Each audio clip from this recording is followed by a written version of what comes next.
Trump's unpredictability is keeping North Korea on its toes, says Blackstone's Studzienski.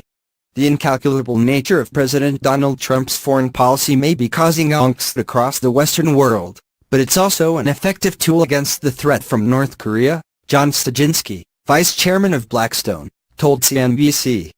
President Trump has a style that on a good day you'd say is nimble.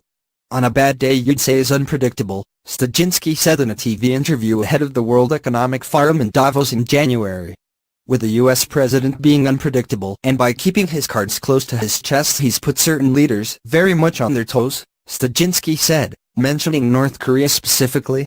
His unpredictability may well be an effective tool in dealing with certain types of characters, like the gentleman in North Korea, Studzienski added.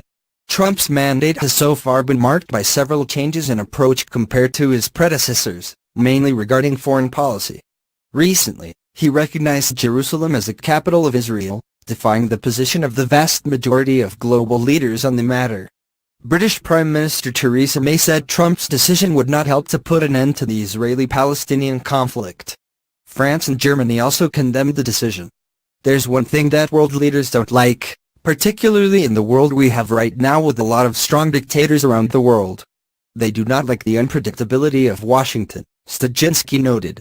Studzienski said domestically Trump has performed much better in his first year in the White House.